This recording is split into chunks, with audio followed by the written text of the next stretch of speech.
የኢኮኖሚ ትብብር ሞዴሉ ሳቢው ምን ይመስላል የሚለው ነው የምንመለከተው በዚህ ወቅት በዓለም ላይ ያሉ የኢኮኖሚ ሞዴሎች ሙሉ በሙሉ ኢኮኖሚው በግሉ ዘርፉ የሚመራበት አይነት የኢኮኖሚ ሳቢዎች ይተገበራሉ ከዚህም በዘለለ ደግሞ በመንግስት ቁጥጥር ስር የሚሆንበትም እንደዚሁ ኢኮኖሚ ሳቢዎች አሉ ነገር ግን እያንዳንዱን አንደኛውን ብቻ በመተገብሪበት ሰዓት ራሱን የቻለ ጉርለቶች አሉት ውጤት የሚያስመዘግብ ቢሆንም ነገር ግን ጉርለት አለው ግን ሙሉ በሙሉ ኢኮኖሚው በግሉ ዘርፍ ከሚመራበት ይልቅ የመንግስትም ጣልቃ የሚገባበት እና በሁለቱ ትብብር ወይም በሁለቱ ጣምራ የሚመራ ሲሆን ደግሞ የበለጠ ያደገ የሚሄድበትን መንገድ ማየት ይቻላል በመደመር መንግስት ፍልስፍና ደግሞ አንዱ ብቻ መተግበር ውጤታማ እንደማይሆን ያምናል ስለዚህ የግሉ ዘርፍም መንግስትም በትብብር ወይም በጣምራ በኢኮኖሚው ላይ የበለጠ ትኩረት የሚያደርጉበት መንገድ ከተፈጠረ መሰረት ላይ በጽኑ መሰረት ላይ የቆመ ኢኮኖሚ ለመገንባት ያስችላል ተብሎ ይታሰባል ትብብርን መሰረት ያደረገ የኢኮኖሚ ሳቤ ነው እንግዲህ እየተተገበረ የሚገኘው ስለዚህ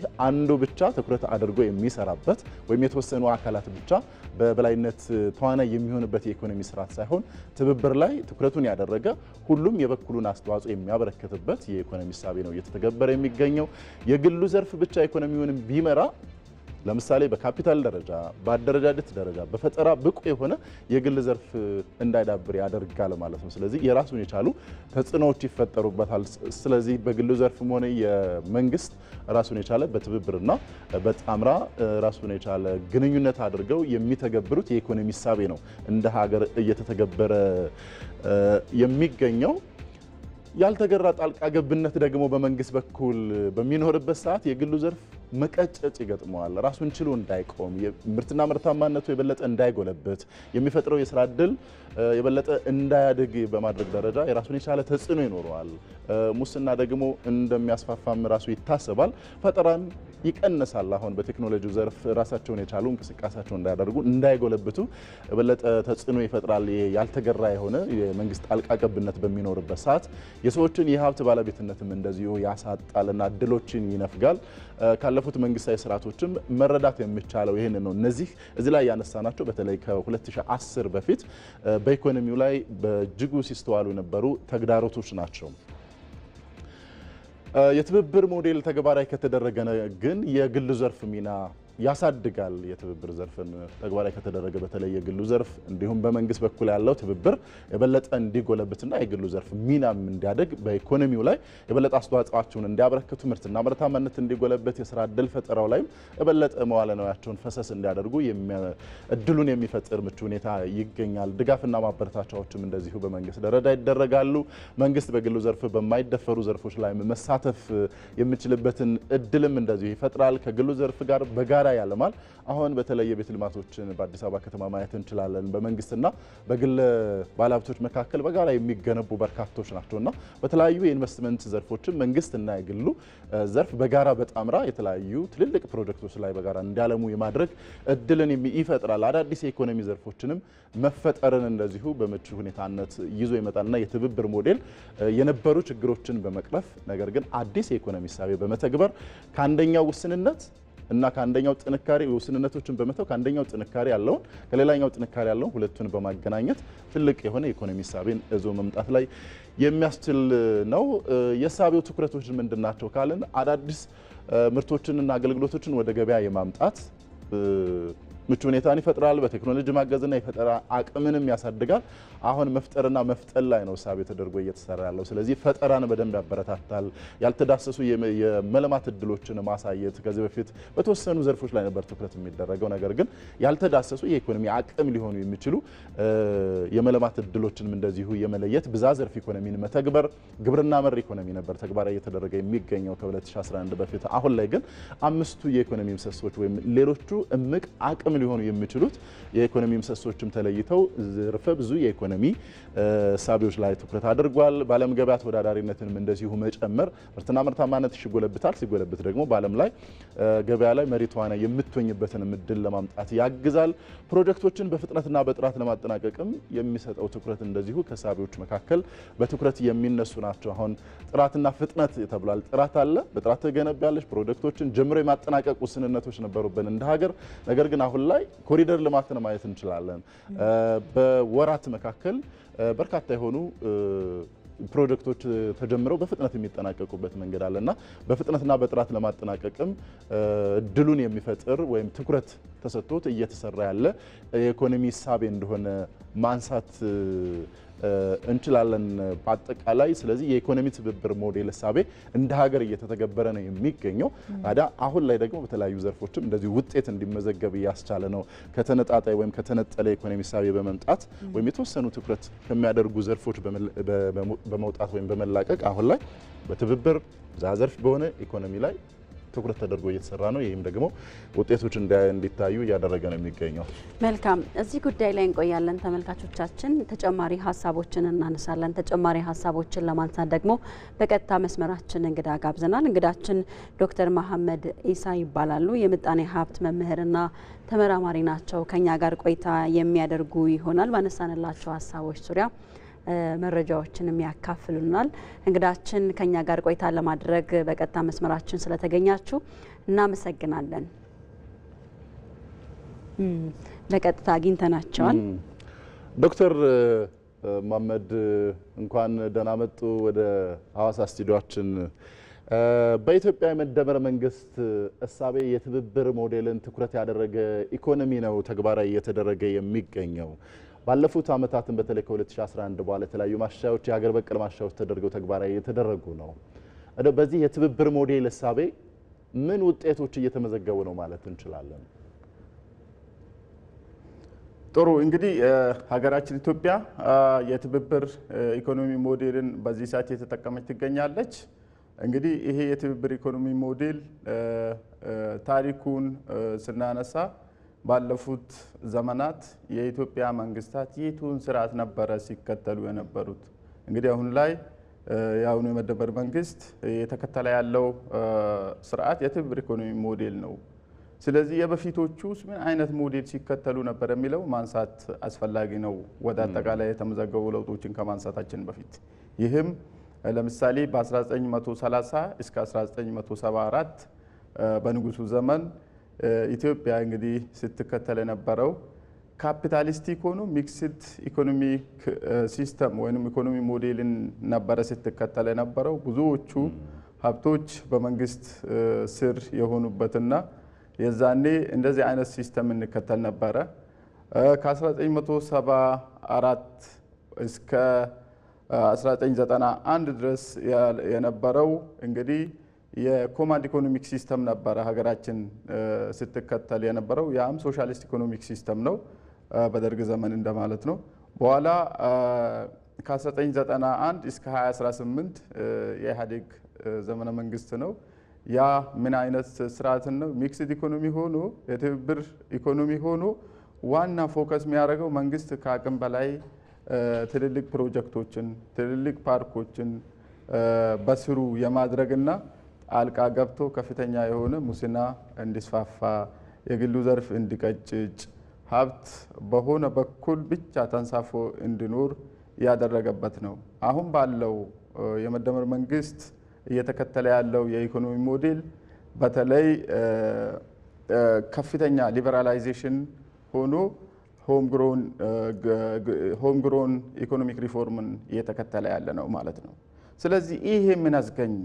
ምን የተገኘበት ነው በዚህ ዘርፍ በዚህ ለውጥ የሚለውን ስናነሳ የመጀመሪያው እና ዋናው ነገር የፕሮጀክቶች የትኩረት አቅጣጫ ከፍ ያለበት ሁኔታ አለ። ፕሮጀክቶች በጋራ ትብብር በመንግስትና በግሉ ዘርፍ በጋራ ትብብር የተሰሩ ያሉበት ሁኔታ አለ። ለምሳሌ አዳማ ኢንዱስትሪያል ፓርክን ብንወስድ በቀላሉ ማወቅ የምንችልበት፣ ሌላው ቅሊንጦ ፋርምን ብንወስድ፣ ብልሃት ሀብት ቴክኖሎጂ ፓርክን ብንወስድ፣ እነዚህ እንግዲህ በትብብር የተሰሩ በፓብሊክ ፕራይቬት ፓርትነርሺፕ ላይ በከፍተኛ ደረጃ የተሰሩ ለሀገር ዋጋ ያለው ለውጥ ያመጡ ያሉ ናቸው ማለት ነው። ይሄም የፎሬን ዳይሬክት ኢንቨስትመንት በቀጥታ እንዲጨምር እነዚህ የተሰሩ ነገሮችን በማየት ከውጭ ወደ ሀገር ውስጥ የሚመጡ ኢንቨስተሮች በከፍተኛ ደረጃ እየጨመረና በዘርፉ ዘላቂ እድገት እንዲመጣ ዘላቂ ለውጥ እንዲመጣ የተደረገበት ሁኔታ አለ። ሌላው የተገኘው የዲጂታል ኢኮኖሚ ልማት ነው። የዲጂታል ኢኮኖሚ ልማት ስናነሳ በዋናነት በተለይ በቴሌብር እና በዲጂታል ፔመንት ሲስተም ላይ ከፍተኛ ትራንዛክሽን እንዲሰራ የተደረገበት እንግዲህ ይሄም ፕራይቬት ፐብሊክ ፓርትነርሺፕን የዛ ድምር ውጤት ነው። ሌላው ያው እንግዲህ የአይሲቲ እና ሌሎች ቴክኖሎጂ ፈጠራዎችም ጭምር ከጊዜ ወደ ጊዜ እያደጉ የመጡበት ሁኔታ አለ። ዋን ስቶፕ ሰርቪስን ስንወስድ የአንድ ማዕከል አገልግሎት በየጊዜው እያደገ እየጨመረ የሄደበት ትልቁ ጥቅም ይሄ ነው። ሌላው ኦንላይን ቢዝነስ ሬጅስትሬሽን ላይ ሰዎች በአካባቢያቸው ቁጭ ብለው ፌዴራል ላይ ምንም ሳይሄዱ ሳይወጡ ሳይወርዱ የንግድ ምዝገባ እያደረጉ ያሉበት እንግዲህ ዋን ስቶፕ ሰርቪስ የአንድ ማዕከል አገልግሎት ሰዎች ከዚህ በፊት ነዳጅ ሞልተው መኪና ይዘው ቀን አባክነው ስራቸውን ትተው የተለያዩ ቦታዎች ሄደው ወጥተው ወርደው የሆነ ነገር ለማሳካት በጣም ብዙ ድካም የሚያዩበት የነበረው ሲስተም የአንድ ማዕከል አገልግሎት ሆኖ ያንን ቁጭ ብለው በቀላሉ በሾርት ፔሪድ ኦፍ ታይም ትራንዛክሽን ኮስቱን በመቀነስ ስራቸውን እየሰሩ ያሉበት የተቀላጠፈ አገልግሎት እየተሰጠ ያለበት ሁኔታ በከፍተኛ ደረጃ ነው ያለው። ሌላው የኢኮኖሚ እድገት ነው። የኢኮኖሚ እድገት እንግዲህ ሀገራችን የትብብር ኢኮኖሚ ሞዴልን በመጠቀሟ የተነሳ እንግዲህ ከ2018 እስከ 2021 ባለው ጊዜ ኢኮኖሚያችን ከ6 እስከ 10% እያደገበት ሂደት ነበረ። በኋላ ይሄ የትብብር ኢኮኖሚ ምናልባት ከ6 እስከ 10% እያደገ ቢሄድም አንዳንድ የዓለም የኮቪድ ወረርሽኝ፣ ሌሎች የሰላም ጉዳዮች፣ ትንሽ የዓለም የዋጋ ንረት በተወሰነ ደረጃ ከ6 እስከ 10 የነበረው በ7.1 እያደግን በ7.4 እያደግን የመጣንበት ሁኔታ አለ። ስለዚህ የትብብር ኢኮኖሚ ሞዴል እነዚህ እድገቶችን ያመጣበትና ሌላ በከፍተኛ ደረጃ የፓብሊክ ፕራይቬት ፓርትነርሺፕ በከፍተኛ ደረጃ እንዲጨምር ያደገበት። መልካም። እዚህ ጋር አንድ ሀሳብ እናንሳሎት። በተለይ ከግሉ ዘርፍ ጋር ተያይዞ የትብብር እሳቤው ከዚህ ጋር ተያይዞ በሂደት የግሉ ዘርፍ ኢኮኖሚ ውስጥ መሪ ተዋናይ እንዲሆን ያደርጋል ወይም ደግሞ ይፈለጋል እና በዚህ ውስጥ ደግሞ በሀገር ውስጥ ባለሀብቱ መሪ ተዋናይ ሆኖ ተሳትፎ እንዲያድግ የግሉ ዘርፍ ምን ማድረግ አለበት? በተለይ አሁን ደግሞ መንግስት እየሄደባቸው ያሉ መንገዶች አሉ። የግሉን ዘርፍ ከማበረታታት ረገድ ያመጣቸው ብዙ አማራጮች አሉና አሁን ባለሀብቱን የሚደግፍበትን አሰራር እንዴትስ ማስቀጠል አለበት ይላሉ?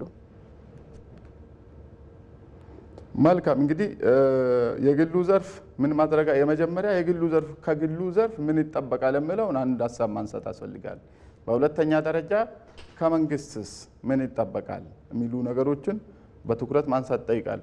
የመጀመሪያው በግሉ ዘርፍ ስንወስድ እንግዲህ ከፍተኛ በኢኮኖሚው ዘርፍ ከፍተኛ ተሳትፎ ማድረግ አለባቸው።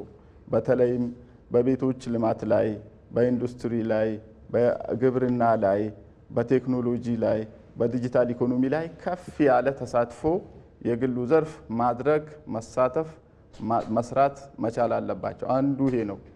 ሁለተኛው ጥራት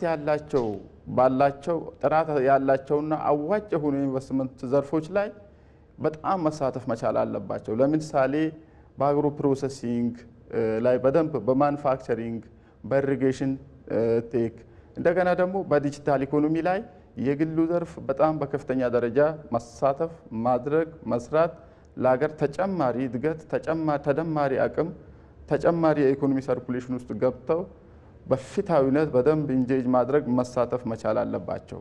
ሌላው ሙስናን መጸየፍ መቻል አለባቸው።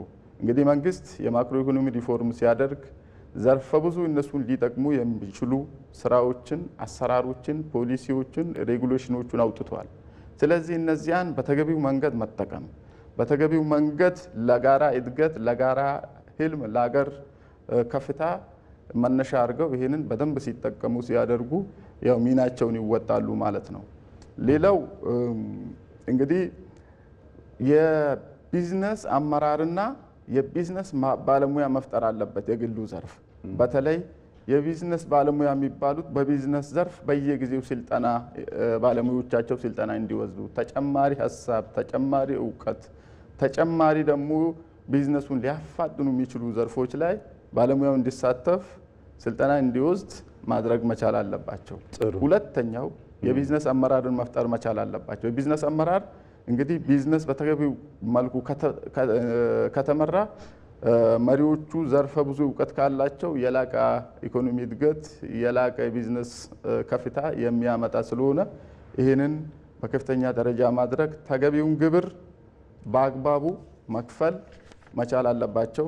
ሌላው እነዚህ የግሉ ዘርፎች በአጠቃላይ ለግብር ለመክፈል ወይንም ታማኝ ግብር ከፋይ መሆን መቻል አለባቸው። ያ ማለት በዘላቂነት በየጊዜው የሚቆራረጥ ሳይሆን በዘላቂነት ታማኝ ግብር ከፋይ ሆነው ለሀገራቸው ለሕዝባቸው የሚጠቅም ጥቅምን ማዋል መቻል አለባቸው። ጥሩ ዶክተር። ሌላው እነዚህ በወጣት ዘርፎች ላይ በሀገር ጉዳይ ላይ መሳተፍ መቻል አለባቸው። ዶክተር ከተሰማዎት አንድ ሀሳብ እናንሳ እስኪ። በተለይ የዓለም ሀገራትን ተሞክሮ ካየን አንዳንዶቹ የግሉ ዘርፍ ተጽዕኖ የሚፈጥርበት፣ አንዳንዶቹ ሀገራት ላይ ደግሞ የመንግስት ከፍተኛ የሆነ ጣልቃ ገብነት የሚታይበት አይነት የኢኮኖሚ ሳቢዎችን ይተገብራሉ። ይህ ምን አይነት ተጽዕኖ አለው በራሱ? እንደኛ ሀገር ደግሞ አሁን ላይ ስንመጣ በመደመር መንግስት እሳቤ ደረጃ ደግሞ የትብብር ሞዴል ነው ተግባራዊ እየተደረገ ያለው። የግሉ ዘርፍና የመንግስት በትብብር የመስራት ሂደት ምን አዲስ ነገር ይዞ ይመጣል? ውጤቱ ምንድነው ሊሆን የሚችለው የሚለውን እናንሳው እስኪ። እንግዲህ የግሉ ዘርፍ በተለይ በዓለም ሀገራት ያሳደጋቸው ሀገራት አሉ፣ የጣላቸውም ሀገራት አሉ፣ ቆሞ ቀደም ያደረጋቸው ሀገራት አሉ። ነገር ግን እንደኛ ሀገር የተለየ ነገር ይዘው የመጣው የሀገር በቀል እውቀትን ነው የተጠቀምና ያለ ነው። ከዚህ በፊት መንግስታት የሌሎች ሀገራት ፖሊሲን ቀጥታ ወደ ሀገራችን በማስገባት የዜጎች ኑሮ ሳይሻሻል የቀረበት ሂደት ነው የነበረው። አሁን ግን መንግስት የሀገር በቀል እውቀትን ሆም ግሮን ኢኮኖሚክ ሪፎርምን ስለተጠቀመ ይሄ ሆም ግሮን ኢኮኖሚክ ሪፎርም አንደኛ መንግስት ሚናው ምንድነው ሲባል መንግስት በቢዝነስ ኢንቫይሮንመንቱ ምቹ ሁኔታዎችን መፍጠር ነው። አዳዲስ የቢዝነስ ኢንቫይሮንመንቶችን ክፍት ማድረግ ነው። ጣልቃ የሚገባ ከሆነ መቀጨጭ፣ ለሙስና መጋለጥ፣ ወደኋላ መቅረትን፣ አዳዲስ ፈጠራዎች እንዳይፈጠሩ ያደርጋል። ስለዚህ መንግስት ይህንን በጥብቅ ዲሲፕሊን ገምግሞ አይቶ ለይቶ ስለመጣ አንደኛ የሀገር በቀል እውቀትን ከአዋጭ ከሆነው የሀገራችን አዋጭ ከሆነው የትብብር ኢኮኖሚ ሞዴል ወይም ፖሊሲ ጋር አጣምሮ እየተጠቀመ ስለሆነ የቱ ጋር እኔ ምን ባደርግ ውድቀት ሊገጥመኝ ይችላል የሚለውንም ጭምር ስለለየ አሁን የመንግስት ሚና እጅ ሰብስቦ ነገር ግን ማስተካከል ያለበትን ቦታ እያስተካከለ ለዘርፉ ምቹ ኢንቫይሮንመንት የመፍጠር ነገር ግን የግሉ ዘርፍ በጣም ከአቅም በላይ ኢኮኖሚውን ከተቆጣጠረ በኋላ በውሱን ሰዎች ወይም በውሱን የግል ዘርፎች ገንዘቡ ሰርኩሌት የሚደረግ ከሆነ አሁንም ችግር ይፈጥራል። ያንን እንዳይፈጥር መንግስት በየጊዜው የፖሊሲ የአዋጅ የአሰራር ሲስተም ስታብሊሽ ያደረገ ከእድገታችን ጋር ተያይዞ ያንን የሚያርምና የማቃናት ስራ የመስራት ሚና ይኖረዋል ማለት ነው። መልካም። ዶክተር መሐመድ ኢሳ የምጣኔ ሀብት መምህርና ተመራማሪ ከሐዋሳ ስቱዲዮ በቀጥታ መስመራችን ተገኝተው ምላሽና ማብራሪያ ስለሰጡ እናመሰግናለን። መልካም ቀን።